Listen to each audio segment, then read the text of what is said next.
Para hoy, 18 de noviembre, martes de 2025, tenemos en este conversatorio virtual la emisión número 885 de la memoria histórica aún no contada del conflicto armado en Colombia, ese desgarrador fenómeno que nos ha azotado por varias décadas, por la agresión comunista contra los colombianos, armada y desarmada. Y en esta emisión 885 vamos a reconstruir los hechos y un análisis específico de un suceso ocurrido hace apenas una semana larga, el fin de semana anterior, cuando un grupo narcoterrorista del ELN, asentado en el departamento de Boyacá, preparó una volqueta cargada con explosivos y con unas plataformas de lanzamiento artesanales con el fin de atentar contra la vida de todos los miembros del batallón Simón Bolívar en la ciudad de Tunja y de paso destruir parte de las viviendas de los pobladores, de los habitantes civiles que residen en los alrededores de la instalación militar. Infortunadamente, el hecho no se le dio la trascendencia que tenía porque muy hábilmente el señor Petro, al tratarse de una acción criminal cometida por sus muy cercanos amigos del ELN, inmediatamente volteó el tercio y dispuso que las tropas se dedicaran a atacar con toda la fortaleza a las cuadrillas de Iván Mordisco y del ELN y de Calarcá no dice absolutamente nada. Por ende vamos a revisar muchos detalles de esta acción, a escuchar muchas declaraciones, puntos de vista de distintos sectores de la sociedad y a tratar de dilucidar qué es lo que se teje detrás de este atentado terrorista y cuál es la verdadera relación del señor Petro con estos bandidos. Sigamos.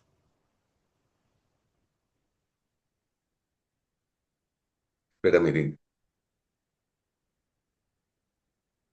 mi coronel, ¿cuál es la importancia geoestratégica del municipio de Tunja, capital del departamento de Boyacá, en particular para el asentamiento del ELN en esa pacífica región del país? El mapa nos indica muchas cosas de lo que sucede en Boyacá y en Tunja con el ELN y en general en la región. Resulta que el departamento de Boyacá articula completamente al centro del país con la República de Venezuela, siguiendo el eje longitudinal, transversal más que longitudinal, de la cordillera oriental a 45 grados de inclinación sobre el plano topográfico.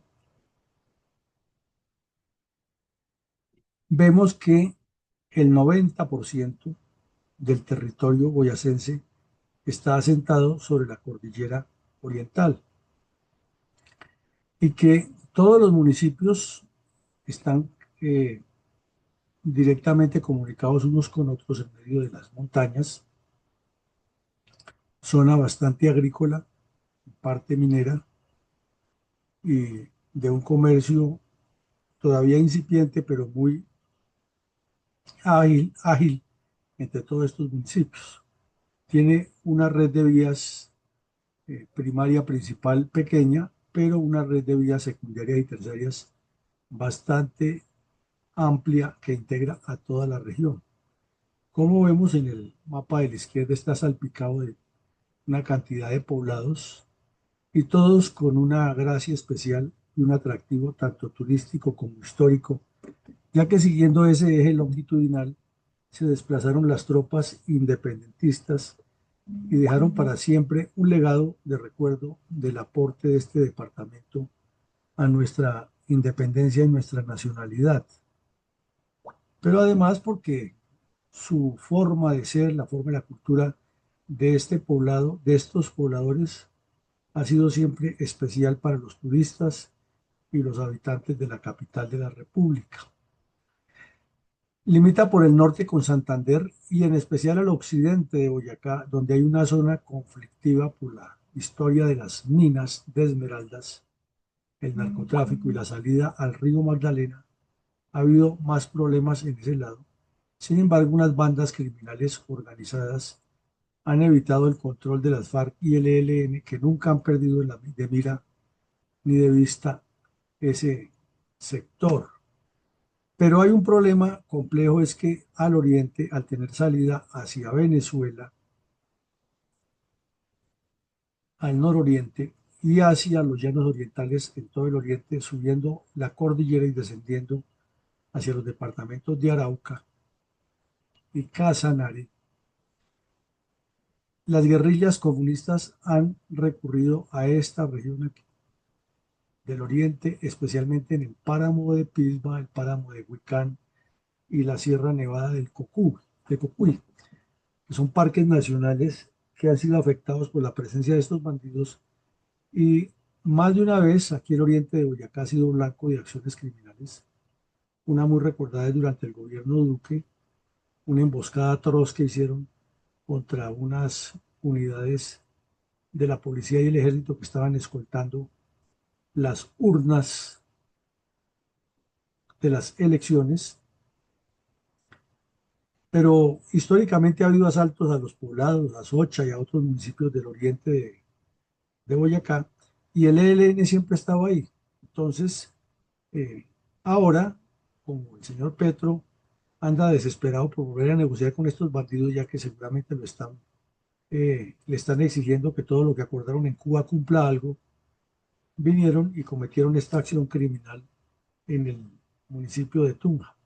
Estas cuatro fotos nos explican mejor todavía lo que hablábamos al principio. Primero, la belleza de esa región, que es impresionante por su riqueza hídrica, por la presencia todavía de nieves perpetuas o de hielo en lo que no se ha deshielado del páramo de Huicán y Cocuy, el histórico puente sobre el río Teatinos en el municipio de Tunja, en las afueras del municipio de Tunja, una nueva vista de lo que tenemos en Huicán y alrededores, para subirlo y descender hacia los llanos orientales.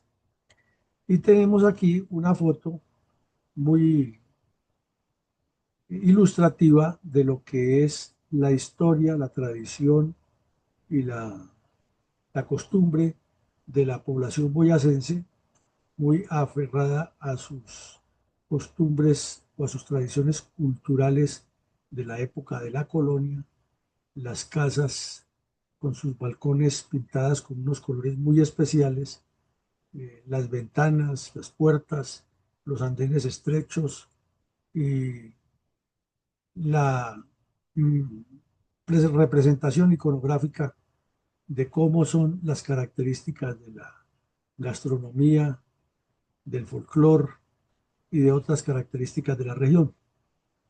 Ese podría ser una explicación por la cual el ELN ha visto al departamento de Boyacá como el engarce entre el apoyo que se les apareció de la Virgen con la narcodictadura venezolana y la facilidad que tienen para moverse desde allí por medio de esa red primaria, secundaria y terciaria de vías desde Venezuela hasta la capital o viceversa. Sigamos. Mi coronel, ¿cuál es la situación actual de las conversaciones de paz de la cuestionada administración Petro con el ELN? Bueno, aquí vemos al señor Petro, que ha estado todo el tiempo interesadísimo en que el ELN negocie con él.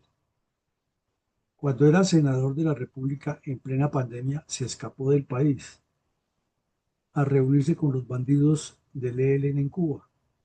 Y por efectos de la pandemia le tocó quedarse 3 meses en Cuba, que los aprovechó, según él, muy bien para hablar con esos bandidos todos los días y montar un plan conjunto de cómo hacerle daño a Colombia, cómo destruir a Colombia. Un terrorista desmovilizado del M-19 y terroristas activos del ELN. Al cabo de 3 meses regresó a Colombia, cobró salario sin haber trabajado, no fue sancionado por haber salido del país sin permiso porque él ha hecho lo que le da la gana siempre y las leyes en Colombia no han funcionado contra este sujeto descompuesto. Luego anunció a los cuatro vientos que si ganaba la presidencia de la República, en 3 meses habría liquidado al ELN porque estaba toda cuadrada la negociación del desarme de estos delincuentes. El curita de Rux, descompuesto y falso, como ha sido siempre, en el informe de la supuesta Comisión de la Verdad, presentó no un proyecto para el cumplimiento del Pacto de La Habana, sino la línea política, el eje, la hoja de ruta del ELN para llegar al poder. Si se revisa el informe del cura de Rux, eso es lo que dice. Pero una cosa piensa el burro y otra que le estén jalmando. Ya cuando comenzaron las conversaciones, se notaron muchos vacíos. El equipo negociador bastante débil, además lleno de incompetentes y sin ninguna claridad porque los nombró a dedo y a última hora y tuvimos conocimiento de primera mano que ni siquiera se conocían entre los negociadores. Llegaron a conocerse en Caracas de una vez para la primera ronda con los bandidos y allí pues el ELN tenía toda la ventaja porque estaban los mismos bandidos que llevan casi 50 años sentando en la mesa a gente también falta de conocimiento y de estructura y estrategia. Por lo tanto, llevan una ventaja muy avanzada. Cuando el señor Petro trató de meterle su idea de que aquí hubo los 3 meses, le dijeron cuáles 3 meses. Eso es lo que usted ha dicho. Nuestro proyecto es otro. Aquí hasta que no nos entregue el poder, no vamos a negociar nada. De remate, por allá apareció una de las cuadrillas del ELN que tiene su propio emporio de narcotráfico en el Nariño y quiere seguirlo controlando legitimada y ya sin tener que rendirle cuentas a lo que ellos llaman el Comando Central del ELN. Y Petro, ante el desespero, dijo que iba a negociar entonces por cuadrillas y ahí fue Troya. No le funcionó. De ahí para allá una cantidad de altibajos que sí, que no, que el terrorista Pablo Beltrán nuevamente burlándose de los colombianos, tratando de ignorantes a los que le preguntaban algo, hasta que eso se fue fatigando, porque los negociadores no dieron la talla a ninguno. Le tocó relevar al señor Rueda, luego poner a una señora que fue terrorista del M-19 con Petro, la señora Grave, y subir a Oti Patiño de jefe de todas las conversaciones, o sea, complicando más las cosas porque este inepto tampoco ha demostrado nada proactivo ni positivo en la solución del conflicto. Finalmente, el ELN se dedicó más a traquetear, a mover coca hacia Estados Unidos y el Caribe con la narcodictadura venezolana y en una de esas, el terrorista Iván Mordisco le robó una gran cantidad de kilos de coca al ELN que eran propiedad de Maduro y ahí fue Troya. Entonces Maduro apoyó al ELN para que viniera y asesinara una gran cantidad de personas en el Catatumbo, algunos de las cuadrillas de Mordisco.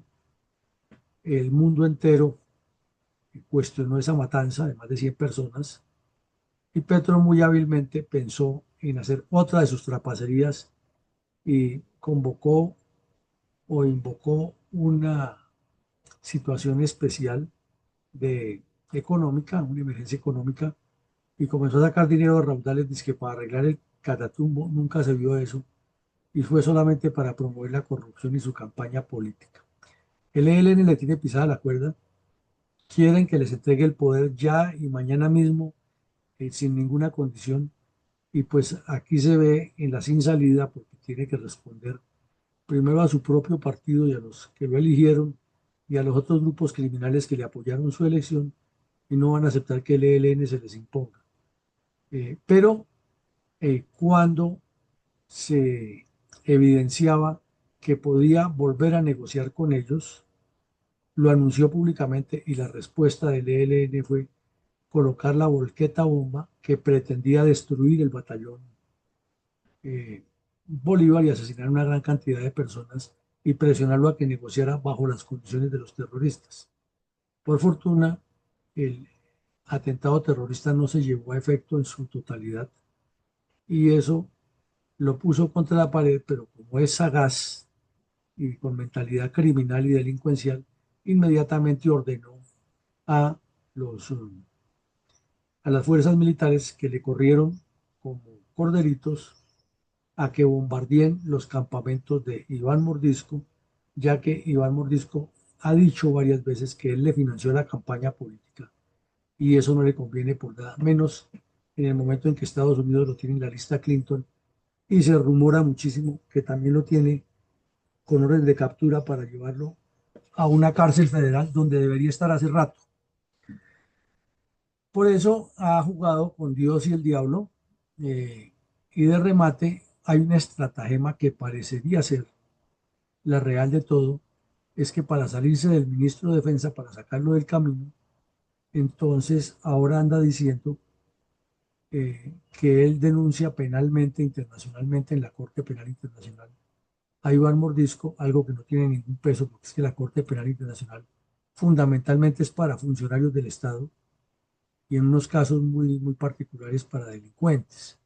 Pero él lo hace para tener una cortina de humo y parecería ser que el verdadero objetivo es sacar al ministro de Defensa y para el efecto utiliza a los mismos del pacto histórico que supuestamente lo cuestionan y cuestionan al ministro por los bombardeos y entonces Petro mata varios pájaros de un solo tiro. Se deshace del ministro y se declara víctima, pero son los mismos de su partido. Curiosamente Cepeda, que es el más incisivo de todos esos personajes siniestros, no ha dicho nada, pero al mismo tiempo matan otro pájaro con el mismo tiro. Y es que todos esos comunistoides baratos que estaban en desprestigio y caídos por haber acompañado a Petro, ahora aparentan una supuesta distanciación de este sujeto y vuelven a aparecer en el escenario político defendiendo a los niños y la sociedad. Y aterra es que la señora defensora del pueblo, que debía estar defendiendo al pueblo, incluido las fuerzas militares, sale a hablar estupideces que dice que el derecho internacional prohíbe bombardear los campamentos de los bandidos, cuando eso no es cierto. Y ese argumento de que eran niños, es que un niño de esos con fusil mata. Y llevamos 60 años de conflicto y siempre ha habido niños en las guerrillas y los han utilizado para cometer atrocidades, como lo hemos visto aquí muchas veces en episodios anteriores. Entonces el señor Petro es un personaje maquiavélico, descompuesto, y el ELN mucho más maquiavélico que ellos. Por ende, eso no terminará en nada. Sigamos.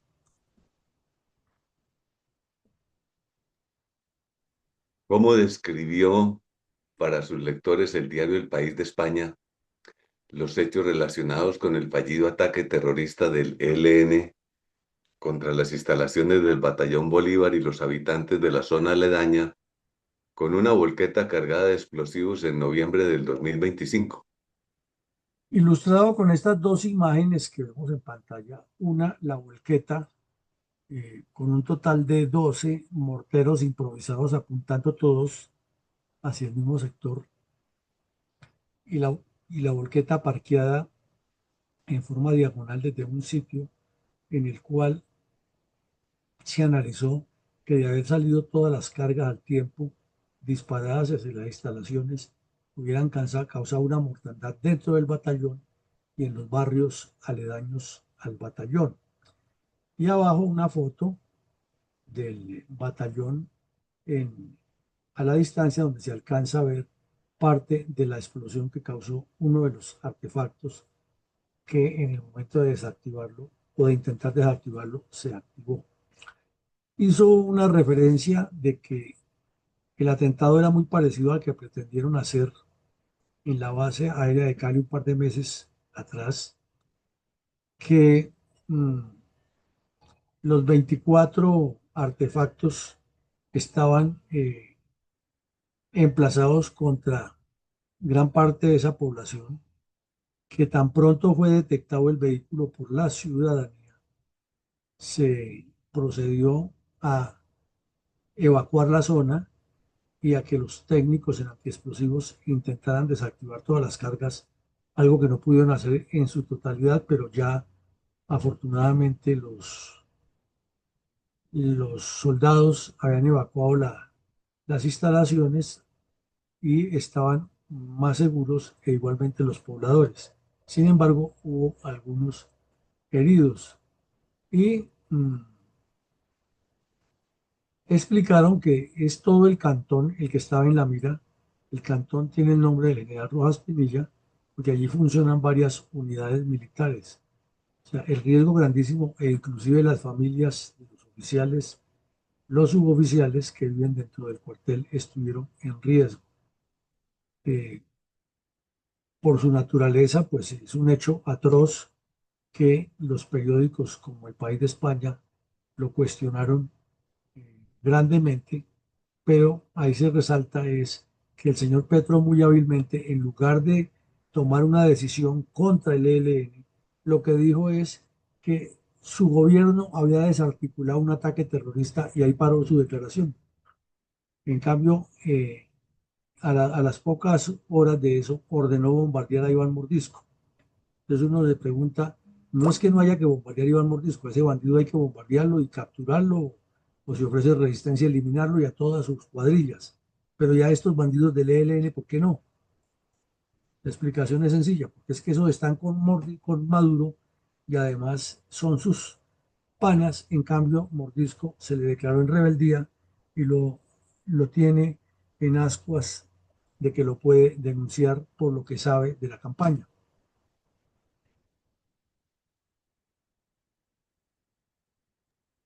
¿Qué agregó al respecto el portal electrónico Infobae? Pues este portal electrónico dijo más o menos lo mismo porque son cables que se reproducen, cables internacionales que elaboran las agencias como la AP, como la UPI, la France Press. Y entonces el contenido es más o menos el mismo. Algunos lo transcriben textualmente de acuerdo con los convenios que tienen. Pero este portal Infobae, que tiene bastante influencia en Latinoamérica, publicó unas fotos internas de las instalaciones del cantón, con los daños que alcanzaron a causar en edificios y vehículos. E insistió que afortunadamente no hubo heridos de gravedad y que los habitantes del barrio Prados de Alcalá, particularmente donde fue encontrada la volqueta, uno de los barrios aledaños al cantón militar, había vivido momentos de pánico y de zozobra por la intención de los terroristas de causar semejante atrocidad ese día.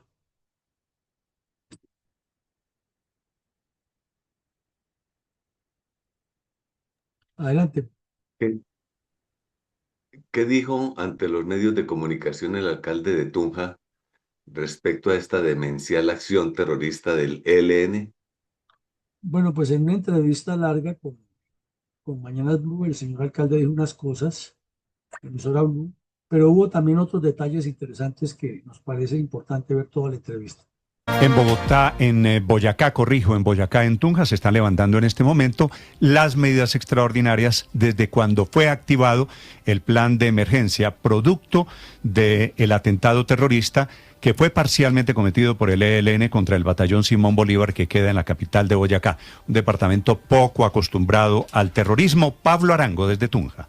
Hola Néstor, ¿qué tal? Muy buenos días. Tunja, en el departamento de Boyacá, uno de los lugares que se considera más seguro del país, fue sacudido por un atentado terrorista durante este fin de semana que dejó en zozobra y pánico a la población.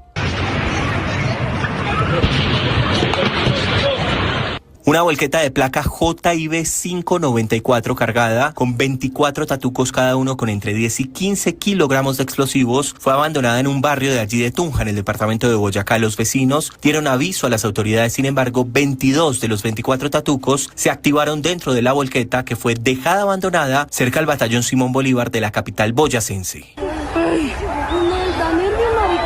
El atentado fue atribuido al ELN, por eso las autoridades dieron a conocer el cartel de los más buscados del frente Adonai Ardila Pinilla, entre ellos alias el poeta. El almirante Francisco Cubides, comandante de las fuerzas militares, habló de la situación. Es importante también anunciar que el señor ministro de Defensa ha anunciado una recompensa de hasta por 100 millones de pesos para conocer de quién adelantó esta acción terrorista. De acuerdo con la investigación de las autoridades, la volqueta de placas de Santa Rosa de Viterbo fue comprada el 27 de octubre en Duitama, pasó por el peaje de la vía Paipa-Tunja y fue acondicionada con los artefactos en una bodega en Tunja. El general William Rincón es el director de la Policía Nacional. Nos damos cuenta que allí tenemos un aparato, un sistema que es un temporizador que genera unos tiempos para iniciar estos artefactos explosivos y que están en forma secuencial y son los que se producen en un momento determinado y empiezan a lanzar estos artefactos y generan los daños materiales, pero con fortuna ningún daño. Las medidas de seguridad en Tunja fueron reforzadas. 180 policías adicionales serán asignados al departamento de Boyacá. Los vecinos no salen del asombro. Se siente, pues, personalmente tristeza, angustia. Personalmente también mi hija no quería entrar, mi hija decía, no, yo no quiero ir, quedémonos en otro lado. Y sí, es el susto constante. Certidumbre, porque así con esa cosa que pasó uno ni en el día ni en la noche puede estar tranquilo. Mientras tanto, el ministro de Defensa, el general Pedro Sánchez, ofreció una recompensa de 100 millones de pesos por información que permita la captura de los responsables de este atentado. Primero, que el ELN confirma su ADN, es una organización terrorista.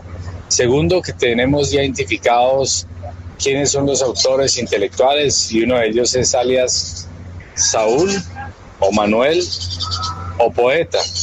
Las autoridades locales tomaron otras medidas como la prohibición de parrillero hombre y también la ley seca. Los habitantes de Tunja no salen del asombro ante este atentado terrorista registrado en la capital del departamento de Boyacá. Pablo Arango Robledo, Blue Radio. A las 6 de la mañana, es decir, hace 59 minutos, terminaron las medidas extraordinarias en Tunja. Señor alcalde de Tunja, Mijail Krasnov. Alcalde, buenos días. Hola, buenos días a todos. Buenos días, Néstor. Alcalde, ¿qué saben sobre este terrorismo? Estallaron algunos de esos tatucos, de esos cilindros que tenía 24 el camión. Otros fueron, por fortuna, desactivados. Hubiera sido un efecto terrible en caso de que hubiera estallado esa volqueta. ¿Qué saben ustedes, alcalde?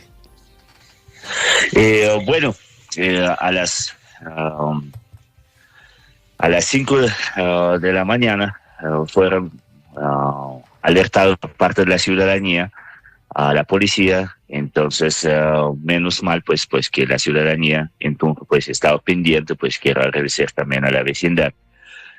De una vez pues la policía y el ejército activaron el plan candado, otras medidas. Luego a las 8:03 fue realizado una detonación controlada. Aún así pues los establecimientos del batallón por parte fueron también afectados. Entre las víctimas no hay víctimas mortales. Había manifestado 5 personas lesionadas afectadas, de los cuales 3 eran afectadas solamente psicológicamente, pues digamos por el susto acudieron a los médicos. Nosotros desde la alcaldía hemos brindado toda la atención a la ciudadanía. Fueron evacuados alrededor de 600 personas, fueron repartidos a los refrigerios por parte de la Secretaría de Salud. Nosotros hemos brindado la ayuda psicológica. También sacamos el decreto que prohíbe la venta de alcohol, la circulación, pues limita la circulación de vehículos para permitir a la policía hacer las investigaciones. Y también pues quiero agradecer al cuerpo de los bomberos que pues nos ayudó después de que a las 4 de la tarde fueron desactivados últimamente pues los dos tatucos estos. Nosotros pues ya organizamos el reintegro a la población a sus casas y luego hemos estado allá pues presente pues hasta las 11 de la noche recogiendo los escombros, asegurando que las ventanas rotas también pues no pueden cortar a la gente. Y bueno, esperando a los resultados de la investigación pues también pues con la certeza pues de que pues este caso va a ser esclarecido. Sí, alcalde, no son muchos los antecedentes de terrorismo en el departamento de Boyacá. ¿Ustedes tenían alguna amenaza alguna clase de alerta por inteligencia? ¿Alguien había dicho es posible un carro bomba o una volqueta bomba como el que intentaron estallar en Tunja? Bueno, mira, desde la administración municipal y desde la posición como ciudadano tunjano, nosotros no contamos con la presencia de los grupos armados o de redes de grupos armados, lo que está atribuyendo el caso de ELN en Tunja. Por eso el peligro del terrorismo en Tunja para nosotros no está presente. Sin embargo, hay ciertas investigaciones por parte de la inteligencia, los cuales pues nosotros no podemos ni tampoco sabemos todo, pues todos los detalles de la investigación, precisamente pues para garantizar la captura rápida. Pero como tal, los tunjanos no contamos con la presencia de los grupos terroristas en Tunja. Para nosotros no es un caso típico. Nosotros somos la ciudad y yo considero que somos la ciudad capital más segura del país, y a pesar de que este ataque terrorista sucedió, seguimos seguros que pues Tunja es el territorio de la paz. Por eso rechazamos estos actos y seguimos trabajando. No vamos a tener miedo, no vamos a dejar desestabilizar la sociedad tunjana aquí pues con este acto que sucedió. El ELN ha hecho históricamente presencia en Chita, en otra zona de Boyacá fronteriza con el departamento de Arauca, pero muy poco en la ciudad de Tunja. Alcalde, ¿la detonación que ocurrió, que deja 3 civiles heridos, fue accidental o el ELN, los delincuentes alcanzaron a activar a distancia una parte de las cargas, una parte de los tatucos? ¿Qué les dicen a ustedes desde las autoridades? Pues la detonación sucedió justo en el momento cuando el cuerpo explosivo estaba en el proceso de este artefacto. Pero es decir, ¿la detonación se produce accidentalmente? Permítame insistirle. ¿O por acción del técnico antiexplosivos que estaba en ese momento al lado de la volqueta? Pues según la información que se produjo accidentalmente en el momento pues cuando prácticamente pues la gente ya estaba activa, la gente fue evacuada. Entonces, pues, tanto en el batallón como en la vecindad, entonces, pues, en el intento de desactivar, se produjo esta explosión. Se supone, pues, que es accidentalmente, ¿sí? Sí, alcalde, en esta explosión, que por la dimensión decir que hay apenas 3 heridos es una noticia buena, teniendo en cuenta que alcanzaron a evacuar, ¿quiénes son los 3 heridos y cuál es su estado de salud esta mañana? Pues los 3 heridos pertenecen a la gente que estaba en este momento dentro del batallón. Sí, las heridas son levemente, las heridas son craneoencefálicas, y una persona una persona gestante que solicitó la atención psicológica. Fueron atendidos en el Hospital San Rafael y en la Clínica de los Andes, dentro de la red hospitalaria de Tunja, y el estado es estable. ¿Qué tan cerca queda el sitio en el que estuvo ubicada la volqueta del batallón Simón Bolívar, alcalde? Pues en la línea directa, pues desde hasta la cerca son como unos 70 metros, 100 metros. Muy cerca. Claro, por eso los tatucos estaban dirigidos a ese batallón. Alcalde, vamos a estar pendiente. Ojalá no se repita el terrorismo en el departamento de Boyacá. Gracias, alcalde Krasno, por acompañarnos. Muchas gracias. El coronel Eddie Cardona es el comandante de la Brigada del Ejército allí en Boyacá. Coronel, buenos días. Néstor, buenos días. Un saludo cordial para toda la audiencia de Blue Radio. ¿Cómo está la situación dentro del batallón esta mañana, coronel? Bueno, gracias a Dios. Pues primero rechazar con vehemencia ese tipo de acciones que llevan a cabo los grupos armados organizados en contra de las personas y que generan zozobra e intranquilidad. Y pues asimismo acciones que infringen los derechos humanos y el derecho internacional humanitario. En ese momento pues ya estamos en la recolección de escombros y pues ya hay una calma total en la unidad, estamos funcionando de acuerdo a nuestra misionalidad. Sí. Coronel, ¿qué hubiera pasado si esos 24 cilindros bomba efectivamente son lanzados sobre el batallón? Bueno, hubiéramos tenido una serie de pérdidas de vidas humanas, no solamente los soldados que son hijos de esta patria, sino también la población civil que se encuentra aledaña al cantón militar Teniente General Gustavo Rojas Pinilla. Sí, coronel, ¿cómo llega la volqueta hasta esa calle? ¿Cuál fue la trayectoria que han logrado identificar ya después de la explosión? Bueno, la volqueta la compran en el municipio de Duitama y posteriormente ingresa al municipio de Tunja. Eso ya pues de acuerdo a las investigaciones que estamos realizando y por reserva de la información, pues mantenemos al margen ese tipo de información. Sí, coronel, ¿cuánto tiempo pasó entre la llamada de advertencia de los vecinos sobre la ubicación de la volqueta en ese punto en la madrugada del sábado y el momento en el que llegan los técnicos antiexplosivos?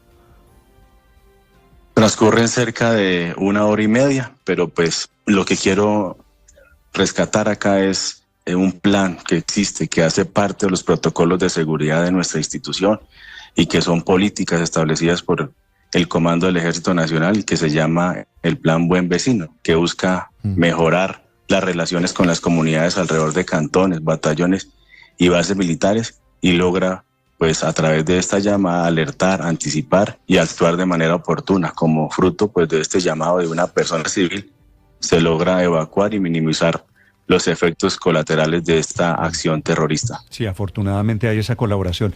Pero, coronel, ¿cómo puede entrar a ese vecindario alrededor del batallón militar? ¿Cómo entra una volqueta cargada con cilindros bomba? Bueno, realmente pues lo que se ha evidenciado es que es un lugar propicio para vehículos de carga pesada, pues era normal el tránsito de estos vehículos sobre el sector. Y lo que alerta a la persona pues es que mantiene encendida por mucho tiempo en ese lugar y es lo que permite la llamada a un grupo que existe que se llama el Buen Vecino. Claro. Entiendo que funcionó la evacuación de quienes estaban en el batallón. Por fortuna esto no pasó a mayores, digo, en personas heridas o asesinadas, pero es normal que tarde 1 hora y 30 en llegar un equipo antiexplosivos luego de una alerta de bomba. Pues hace parte, digamos, de un protocolo que se hace. La idea no es acelerarnos en un procedimiento tan delicado que pueda suceder. Y pues ellos toman, digamos, como sus medidas. Eso hace parte de todo lo que se hizo antes de el procedimiento de desactivación o de análisis real de lo que pudiera estar pasando en ese momento. Sí, la detonación fue grave, la detonación, pues a pesar de que ya había evacuación. El carro cremado, coronel, creo que es de un militar. Sí, al interior, cuando los sistemas de lanzamiento y los explosivos que cargan dentro hacen explosión al interior de la institución, pues afectan una serie de vehículos y en este momento pues ese vehículo era de un señor oficial. Sí, y una edificación y hay destrozos graves adentro del batallón. Coronel, ¿la explosión, la activación de esos tatucos fue accidental? El procedimiento que realizó el grupo técnico de la policía, pues durante ese procedimiento lo que nos dicen a nosotros es que desafortunadamente el sistema que iniciaba estas cargas explosivas era un temporizador. Coincide pues con la hora que estaban llevando a cabo los técnicos su procedimiento. El hecho atribuido al ELN, por el cual hay una recompensa de 900 millones de pesos. Coronel Cardona, gracias, le deseo mucha suerte. Un saludo para la gente del batallón allí, el Simón Bolívar, en Tunja, en Boyacá. Gracias a ustedes por la invitación y de igual forma hacer reiterativo a todos los colombianos que informen a través de las líneas seguras, que esto seguramente permitirá actuar oportunamente con todas las capacidades de nuestras instituciones. Es el comandante de la primera brigada del Ejército Colombiano desde Boyacá, 7:12 minutos.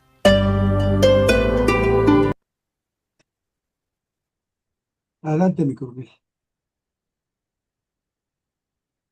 Bueno, ¿cómo describió la cadena Caracol Televisión las reacciones del gobernador de Boyacá y de la comunidad en general ante semejante atrocidad de los narcoterroristas del ELN. En otras noticias les contamos que el ELN fue atribuido el atentado contra el batallón Simón Bolívar en Tunja, que se registró precisamente este fin de semana. Las autoridades están tras la pista de alias Poeta, uno de los cabecillas de esta guerrilla. Jairo Niño, ¿qué se sabe de las investigaciones y cómo se encuentran las familias afectadas? Nicolás, muy buenos días. Mire, arranco contándoles que nos encontramos en este momento en el batallón Simón Bolívar, que fue ese que sufrió precisamente el impacto de este grave atentado el día sábado. ¿Qué se sabe sobre la investigación? Las autoridades continúan concentrados en el ABC, Arauca, Casanare y Boyacá, para tratar de ubicar a los responsables de este lamentable hecho. Básicamente también a la cúpula de este grupo armado que se ha dicho al parecer son del ELN. Para hablar al respecto también y de qué ha pasado con los afectados, con la comunidad afectada, nos encontramos en este momento con el gobernador de Boyacá, Carlos Amaya. Gobernador, muy buenos días. ¿Qué ha sucedido con el tema de la investigación? ¿A quién se atribuye esto y cómo vienen manejando ustedes todo esto también en apoyo con las autoridades? Jairo, buenos días. Bueno, un saludo especial para todos los televidentes. Pues primero, contundencia a la hora de actuar como institucionalidad en contra de estos actos terroristas.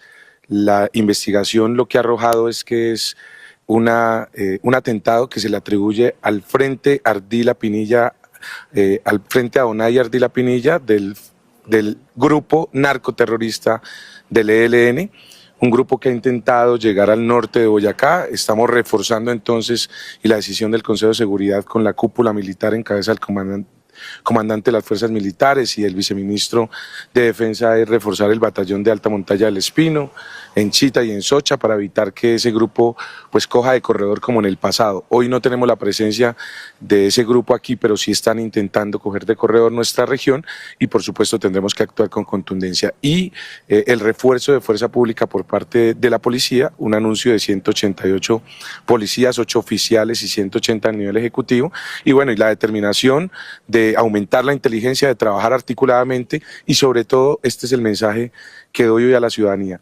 Aquí se salvaron las vidas, aquí no murió nadie, gracias al valor civil de la ciudadanía que llamó, apenas vio la volqueta, apenas vio algo raro, informó y por eso pudimos actuar, la policía y el ejército pudieron desalojar aquí las instalaciones para no tener sino solamente daños materiales y sobre todo en el barrio pues no tenemos sino únicamente vidrios rotos que estamos arreglando por supuesto y acá también vamos a no solo levantar los escombros como ahora sino a reconstruir con el empresariado. Gobernador, esto nunca había sucedido en Tunja. ¿Se ha deteriorado precisamente la seguridad o qué analizan ustedes de lo sucedido? Precisamente la razón por la que ellos actúan es porque este es un territorio tranquilo. Ellos como actúan permanentemente en sitios donde ya no es novedad que hayan bombas, que hayan atentados, pero en este lugar pues es absolutamente pues no solo novedoso, sino que genera una gran preocupación, una gran noticia que nunca se ha presentado esta situación acá y por eso tenemos que reforzar todas las medidas y me parece que es importante aclarar que por eso hay un refuerzo de la fuerza pública y sobre todo de la inteligencia y que la ciudadanía esté pendiente, porque como acá nunca pasa nada, pues todo el mundo dice no va a pasar nada, pues estamos viendo que hay grupos narcoterroristas que quieren venir acá a generar zozobra. Ahora la invitación a la ciudadanía es no tener miedo, de ninguna manera la solución puede ser el miedo, el terror, porque eso es lo que ellos pretenden. Vamos a actuar, vamos a trabajar en equipo con la institucionalidad y la ciudadanía nos informe y para poder estar actuando. Así que reforzamos todas las medidas de seguridad, reconstruiremos el batallón y a los narcoterroristas un mensaje claro y es no vamos a doblegarnos, estamos unidos como un solo departamento y como un solo pueblo y como lo dije en la rueda de prensa, el Dios de los ejércitos está con nosotros y nada nos va a ocurrir. Gobernador, por último, los afectados, muchas viviendas impactadas, el tema de vidrios, otros daños, han estado ustedes también manifestando que ustedes van también a entrar a colaborar. Sí, con la alcaldía estamos articulando, afortunadamente son daños menores, no hay daños estructurales en las viviendas, son vidrios, como sacamos a la población y la desalojamos con tiempo, pues nadie tuvo una situación difícil. Acá en en el Cantón Militar Gustavo Rojas Pinilla, en el Batallón Bolívar número 1 y en el Batallón de Servicios, pues sí tenemos unas afectaciones que vamos a actuar conjuntamente con el empresariado, con recursos del departamento y del ejército para arreglarlos. Pero aquí afortunadamente no tenemos ni una sola vida pues perdida. Los heridos que tuvieron fueron heridos con muy heridas leves y sin gravedad, y que ya todos están en casa tranquilos. Así que aquí seguimos, estamos trabajando desde temprano, desde muy temprano acá organizados, reunidos y la institucionalidad unida para darle el mensaje al terrorismo, y es que esta tierra donde se libertó esta patria no se va a doblegar ante la criminalidad y ante el terrorismo. Muchas gracias, gobernador. Mire, entonces es el gobernador de Boyacá aclarando. Entonces, continúan los operativos para hallar a los responsables de este hecho, que según las investigaciones han conocido Noticias Caracol, serían personas explosivistas que han llegado del ELN directamente desde norte de Santander, desde el Catatumbo, para organizar todo este acto terrorista. Y segundo, que en el transcurso del día comenzarán a arreglar las diferentes viviendas que se vieron impactadas por este acto terrorista.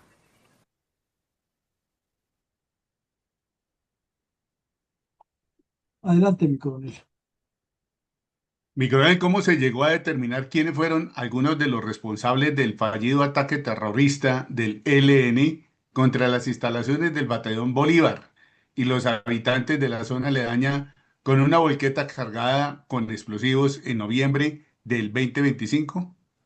Aquí hay varios factores. Uno interesante es el acercamiento, la cercanía que tiene la población civil en el municipio de Tunja y en general en el departamento de Boyacá con las fuerzas militares. Entonces el punto de partida fue la volqueta, a la cual le habían cambiado las placas, pero no el número del chasis.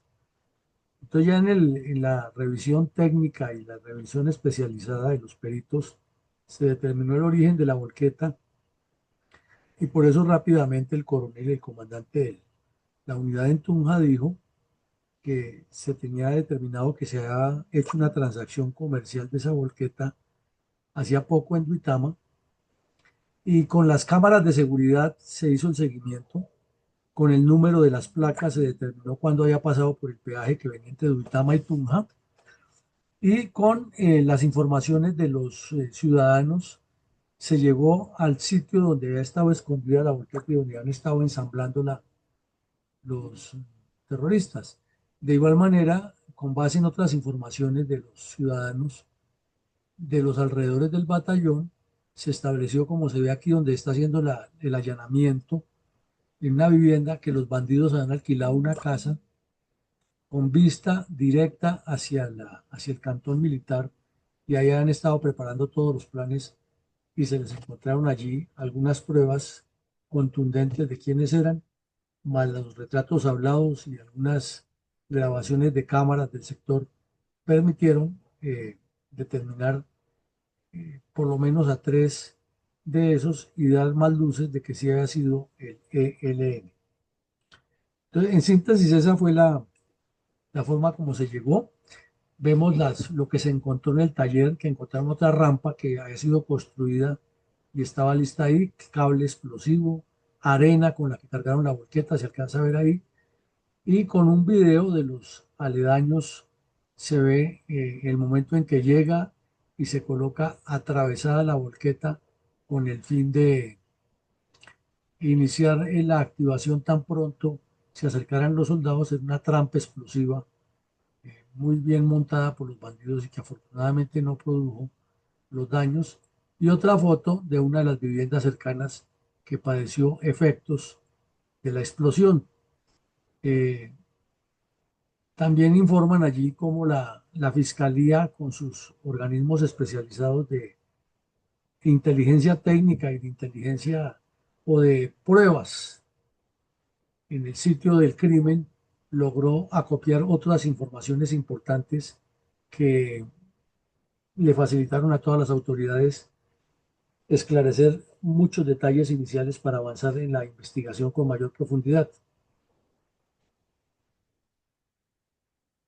Podemos observar el video de Noticias Caracol explicando de manera concreta circunstancias, de modo, tiempo y lugar de la preparación del demencial ataque terrorista en ciernes. 1:13 p.m. Noticias Caracol conoció en exclusiva imágenes de los sitios donde se planeó el atentado terrorista de Tunja, donde se cargó con explosivos una volqueta bomba. Jairo Niño, ¿qué se sabe de estos lugares? Stephanie, muy buenas tardes. Mire, le cuento que estos dos allanamientos son pieza clave para el grupo de inteligencia de la Policía Metropolitana de Tunja en medio de lo que sucedió el pasado fin de semana. El primero se hizo en una bodega al sur de la capital boyacense. Allí llegó la volqueta el 27 de octubre y 6 personas serían las encargadas de ejecutar todo este plan que generó este grave atentado terrorista. El otro punto, la otra vivienda, es una vivienda muy cercana al batallón Simón Bolívar, donde ocurrieron estos lamentables hechos. Desde allí, estos sujetos tenían toda la vista de este complejo militar. Esta volqueta, que fue acondicionada con explosivos y abandonada en el barrio Prados de Alcalá de Tunja el pasado sábado, habría ingresado a la ciudad el 27 de octubre cargada de arena. Los terroristas, según el seguimiento de las cámaras de seguridad hecho por los investigadores, la condujeron a una bodega en el sur de la ciudad, donde fue acondicionada con explosivos. Hasta el momento tenemos 6 personas en esas líneas de investigación, las cuales participaron en algún aspecto de la preparación de este artefacto explosivo. La bodega, tras el atentado, fue allanada por los investigadores, quienes encontraron huellas del paso del vehículo, entre otros elementos claves para descubrir a los responsables. Bueno, allí tenían una cocina, tenían los dormitorios, tenían colchones, tenían todos los elementos para estar allí y estaban los equipos de soldadura y otros elementos que ya en materia judicial pues se darán saber en el momento adecuado. El segundo sitio allanado fue una vivienda muy cerca al cantón militar impactado. Desde esta casa, los delincuentes habrían escogido el sitio exacto para dejar los explosivos y analizar los horarios y actividades de los uniformados, pues tenían visual del batallón. Donde se supone que toda la planeación para plantar esta volqueta cerca al batallón. En estos lugares también se encontró un plano del diseño de las rampas, donde cada una de estas tenía entre 10 a 15 kilos de explosivos. Tras el ataque, la seguridad de Tunja será reforzada con 180 uniformados a la Policía Nacional. Por supuesto, vamos a aumentar el pie de fuerza, como ya lo ha anunciado la alta cúpula militar y de policía, y vamos a tomar todas las medidas necesarias para que un hecho como este no se vuelva a presentar. Las autoridades concentran operativos contra el ELN entre Arauca, Boyacá y Casanare, donde el principal objetivo es alias El Poeta, cabecilla del frente José Adonai Ardila Pinilla del ELN. Hoy a las 6 de la tarde, en el barrio Prados de Alcalá, donde ocurrieron estos hechos, se va a realizar una eucaristía y también una velatón. Han dicho estas comunidades que invitan a todos los tunjanos a que abracen precisamente a esta parte de la capital del departamento de Boyacá, que sigue trabajando para olvidar lo que sucedió el pasado fin de semana.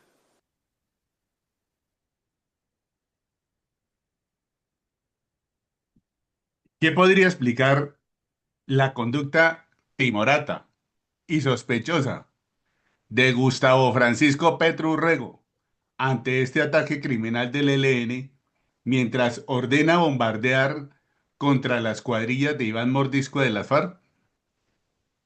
Pues conceptuando de buena fe, diría que está desconcertado y que entonces tiene que tomar alguna acción. Pero mirando las cosas en profundidad, lo que se nota es que Mordisco es declarado enemigo de la narcodictadura venezolana, que está implicado en el robo de la coca que generó la masacre, que Petro con el ELN ha sido laxo, maniflojo, igual que con Calarcán, y que aquí hay algo más oscuro.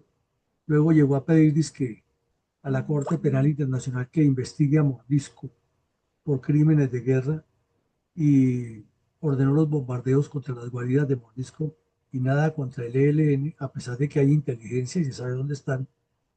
Eso deja mucho que pensar, da a entender que el señor Petro no está obrando con claridad y que detrás de esto también podría estar tratando de engañar a Estados Unidos con el argumento de que él combate el narcotráfico. Reiteramos, es necesarísimo y se debe combatir todas las estructuras de Iván Mordisco, porque ese es un delincuente de la peor laya, es igual a los otros. Pero no solamente a ese, tiene que ir por parejo con los demás, que es lo que no se nota, y además constituye un serio llamado para el mando militar y el ministro de Defensa, es que actúen en consecuencia. Y de remate, el señor Petro lo único que ha dicho es que él respalda al ministro en las decisiones de los bombardeos, pero daría la sensación que detrás de todo eso podría haber una maniobra oscura, es de salir de una vez del ministro y darle oxígeno a los politiqueros del pacto histórico que estaban en Barreno por haber votado por Petro y ahora apareciendo como supuestos contradictores de Petro, pero defensores de la izquierda, vuelven a ocupar escenarios pesados en la política colombiana. Hay mucho en juego y todavía mucho por aclararse. Con reverencia, rindamos un minuto de silencio, con admiración y absoluto respeto, en memoria de cientos de colombianos asesinados por las cuadrillas narcoterroristas de orientación comunista y sus cómplices durante 6 décadas de terrorismo contra Colombia, en este caso del ELN.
Tiene credibilidad y futuro la paz total de Gustavo Francisco Petro Urrego si vemos en contexto y en detalles hechos tan concretos de la combinación de las formas de lucha del Partido Comunista a lo largo de varias décadas de violencia despiadada de estos grupos delictivos contra los colombianos y luego de reiterados engaños a la buena fe de quienes les creen sus farsas de paz.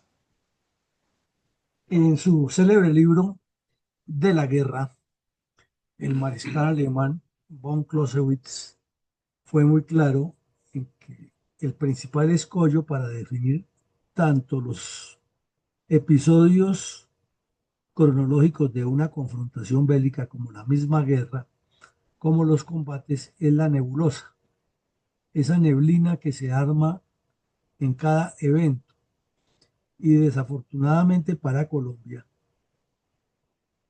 la neblina, la nebulosa que ha armado el señor Petro, ocultando siempre las verdades, enmascarándolas y mintiéndole al país acerca de las verdaderas intenciones del ELN y de lo que en torno a ese grupo criminal sucede, pues resulta poco creíble, poco confiable y finalmente incierto cualquier proceso de paz con el grupo narcoterrorista ELN o con las FARC o con el mismo Clan del Golfo.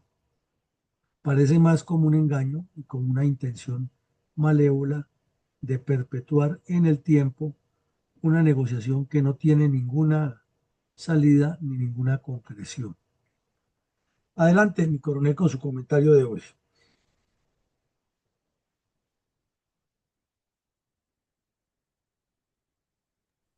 Hoy lo tiene el señor Sargento Mayor. Mi sargento mayor, adelante, mi sargento mayor.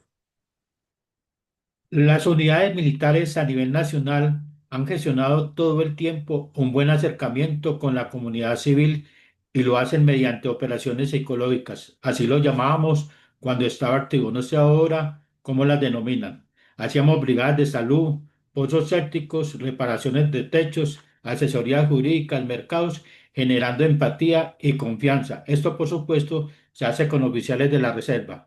El creador o los creadores del Plan Buen Vecino permitió informar y hacer una evacuación oportuna de civiles y militares y la posterior neutralización de los artefactos explosivos. Se hace necesario crear más sistemas de alertas comunitarias que permita a los residentes reportar incidentes y cuestiones sospechosas y al mismo tiempo recibir información sobre situaciones de seguridad en la zona. Esta combinación de alerta ciudadana y la respuesta institucional son muy pertinentes. También se hace necesario que se vayan creando consejos de seguridad comunitaria, o sea, organizar reuniones periódicas con la comunidad, autoridades locales y policiales para discutir problemas de seguridad y diseñar estrategias conjuntas. Implementar programas de prevención del delito, como la creación de grupos comunitarios de vigilancia y la instalación de sistemas de alarma y videovigilancia.